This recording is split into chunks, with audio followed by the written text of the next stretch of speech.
welcome Ed Berube, longtime friend, evolved as a mentor, and I'm so glad for you to join us in the Legacy Lounge. Well, thank you. I am honored to be here, and I look forward to our conversation. It should be fun. It certainly should be. A lot has been written, a lot has been talked about mentorships and coaching and business consulting, and sometimes they all get thrown into the same bailiwick. But the fact is, most people are looking for someone outside themselves as a sounding board. And so mentorships, the subject has become so popular. But there are so many different ways to go about it. And you and I both know that often companies will create mentorship programs, and they'll slap two people together, and either it works or it doesn't. And I think it's probably one of the greatest gifts you can have as a true mentor, but it's not always pre-orchestrated. Would you agree? I think rarely, the best relationships are rarely pre-orchestrated. They happen organically. I mean, if you think about our relationship, it began over 40 years ago in Houston when I hired you as a financial and estate planner. So in the very beginning, I was your manager and trained you in the business. And so for the first 10 years of our relationship, technically you worked for me. Practically, you never did work for me, truth be told. That's very funny. But you were managing a large office. I was managing an office, and you were one of 25 advisors in the office. And then I left to go corporate. I became part of our executive management team corporately. And after that, you left and started your own business. And later, when you were selling that business in the 2005 or 6, I think, you contacted me and asked if I would provide you with some business consulting relative to the sale. So not as a mentor, as a business consultant, because you thought I could provide some perspective and advice that maybe you didn't have. You wanted to be sure appropriately that you made the right decisions. You wanted someone else reviewing the documents. And so we got back together then as a consultant. And then later it morphed into what became a mentor relationship. But I think it happened organically, which, again, I may be biased here, but I think that's the best way to do it. Because when corporations establish mentor programs, for the most part, they are to train or develop a younger person so that the mentor is advising and training the younger person in some business-related area. And it's usually task-oriented. They're training them how to do that job. What is the process? What is the procedure? Right. And that defines a mentor for some people. In most cases. Occasionally it is to be a coach. And occasionally, even when I was in business, I would see a young person who I felt just really needed some help. And I had a senior person on my staff, and I'd ask him to work with the person, which is kind of more of a mentor relationship. But I think a true mentor relationship doesn't have anything to do with making someone more proficient in his or her business skills, but to act as a sounding board, as another voice, as a source of outside light. The outside light shining in. And I truly did need help. And, what's ironic is that I was a woman in the financial services business, which is pretty male-dominated. And I think a lot of women get the advice, you need another woman. That can be, that would have been very hard to do in financial services. But I really want to take the opportunity to thank you, because I think all of us who worked for you during that time, 1981 through the 90s, always felt like it was Camelot. We always felt like there was a leadership brand. And that's what attracted me years later, because, as you said, you went on, you ran the company nationally, and then you went on to take on very senior positions. And so when I was looking at the first merger and acquisition, and it was a public company. Mm-hmm. And you were captain of industry. Mm-hmm. And I did not have that perspective. Mm-hmm. And so I really needed that fresh perspective to go through was probably the most important transaction of my life. Mm-hmm. And so it was a business consulting role. I don't think either one of us at that time would have said, oh, hey, I found my mentor or mentee. I think not. In fact, I think if I had said to you at that point in time, oh, Deb, you really want me to be your mentor, you would have said, no, Ed, you misunderstood me. I want you to be my business consultant. And I think that's exactly right. But that's how, and it did morph, because as I was providing the consultancy work to you, you would also ask me about any number of other things related to the transaction. How should I deal with this guy? I'm having a hard time dealing with him. I'm not sure he really understands things. I'm not sure I really understand things. And how would you deal with this? And how would you approach this? It went beyond just the facts and just the numbers to how do I interface with people when we can overreact emotionally to things. And when we're talking to ourselves, we don't always see some of those biases or some of the things that make us less effective. No, you're exactly right. They get in the way. And so that's when, to your point, we got beyond, okay, this is a good financial transaction, to look at, okay, now, how should we approach a C-suite executive? How do I address a problem, maybe someone who doesn't want to be part of the culture or has a different approach. And so I think when it morphs from just the tasks at hand to, wanting an outside light shining in, it becomes really important to have that relationship where you're not afraid to ask, what would you do about this? And what would you do about that? Yeah. And clearly it has to be based on trust, because trust is the critical glue in a mentor relationship. You have to trust the advice that whether you act on it or not, you have to trust that I have your best interest at heart, that I understand things appropriately, and that I'm giving you the best possible advice I can give you. But then it's still up to you to choose whether to act on it or not.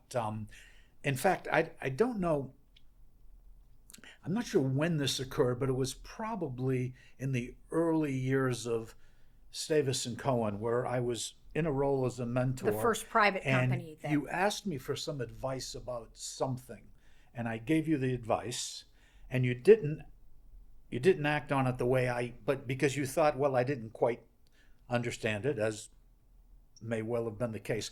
Things did not work out the way you wanted them to. And I remember saying to you, Deb, I was concerned that this was going to happen. And you said to me appropriately, Ed, if you were concerned this was going to happen, why didn't you tell me? And I said, Deb, I did tell you. Oh. And she said, and you said, Ed, obviously not forcefully enough. And it made me realize, as a mentor, it's not enough for me just to give advice. It's enough for me to be sure that I communicate to you exactly how I feel, because I made a commitment to myself at that time in my relationship with you that I was never going to be in a position where you could say to me later, why didn't you warn me about this? Why didn't you advise me about this? Why didn't you tell me this? So I always wanted to be in a position where I'm going to give you as much straightforward advice as I can give you, and fully respect the fact that you're the one that has to act on it, but I am not going to pull back because it's uncomfortable for me to give it to you, or I know you may not want to hear it. So to me, the importance is we have a strong enough relationship and enough trust that I can share things with you, even when I know you may not want to hear them, because I think it's the right thing for you to at least think about. And I don't remember that. I think it happened more than once. Okay. But there are a number of inflection points Mm-hmm. in any given relationship where you hear it, but in order to give really honest advice, both people have to be willing to risk conflict in that situation. And maybe the advice wasn't taken because we didn't finish the conversation, or maybe it was because I just vehemently disagreed. But the truth is, both parties have to be sometimes brutally honest. Right. And it's not with each other. that you may be vehemently disagreed. It may not have been such a big issue that I aggressively put forward my position, but it made me aware I can't say later to you, oh, you know what, Deb, I was worried this could happen. Mm-hmm. I mean, that's just not fair. Because if I'm really a mentor and I say that, I have to be able to back it up with, and I warned you about this and I made it clear that, Right. And so I think it's important as a mentor to do that. And to be honest. Absolutely. And sometimes brutally honest if you need to Sometimes to be honest, because, it isn't a critique of you as a mentee.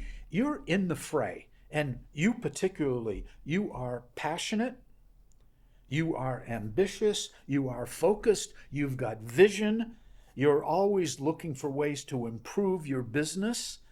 And so things happen, and when you're immersed in it, you don't have the time or the ability sometimes to step back and just look at things with a fresh perspective or an open perspective, sort of see things outside the 9 dots. You're so in the dots.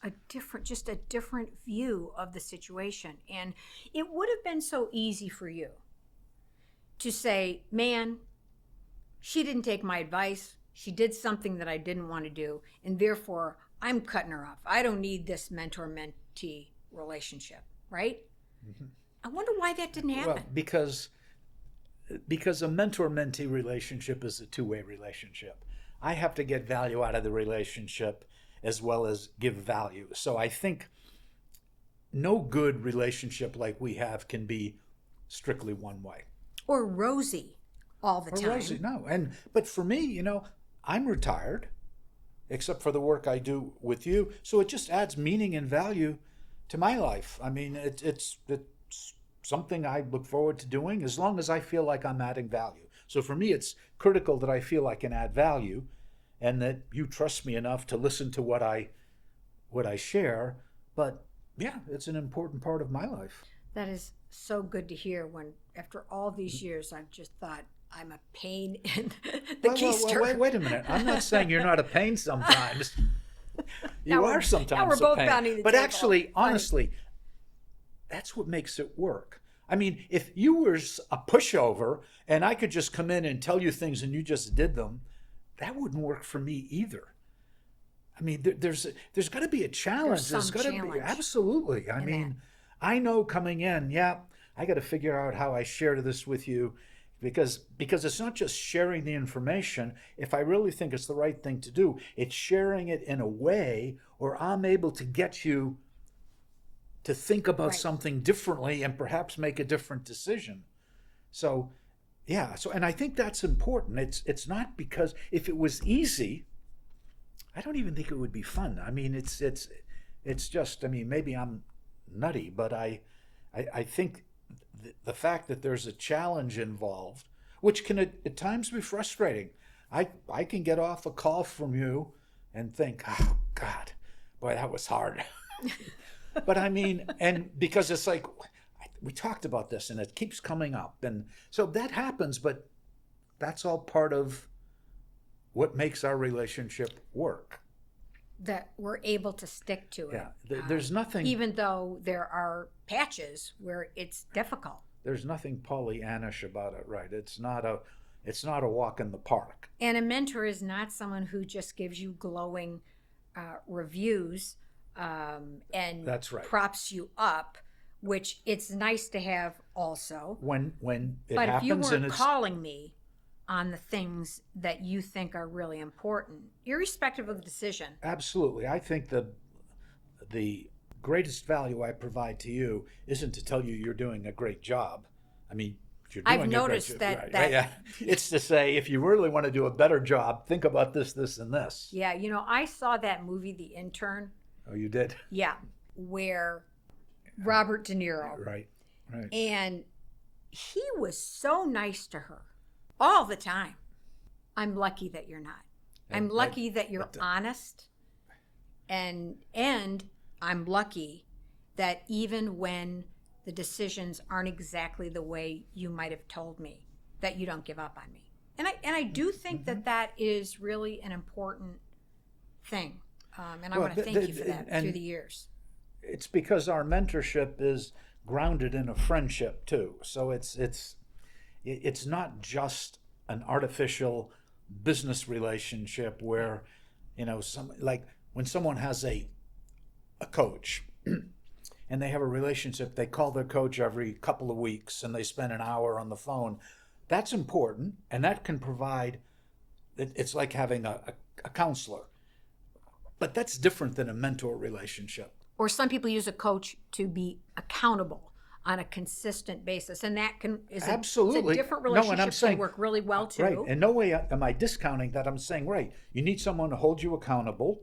You need someone that you can report back to. You need someone who's going to give you advice about things that you can do going forward. But the mentor relationship is a much more intimate relationship. And it's been the sum of the parts rather than things go one way.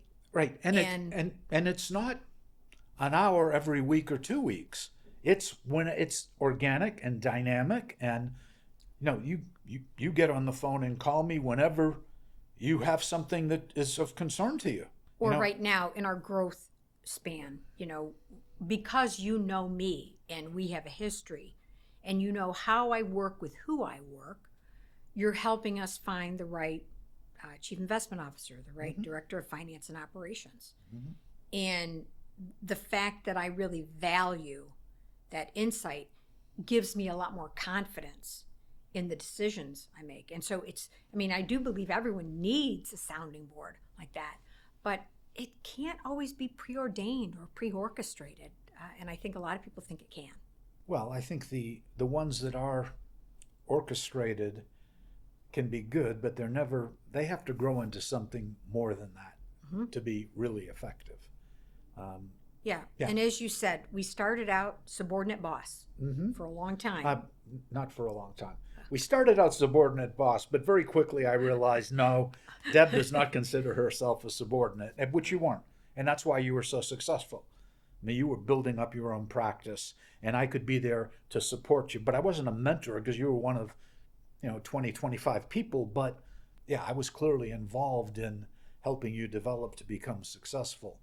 And right, and then it went from boss subordinate or partners to a business consultant, and then to a mentorship. I think a true mentorship. And in starting what's now the third wealth management firm, you've been really involved in helping me with key decisions about people and compensation plans and things that are just hard for entrepreneurs to entrust.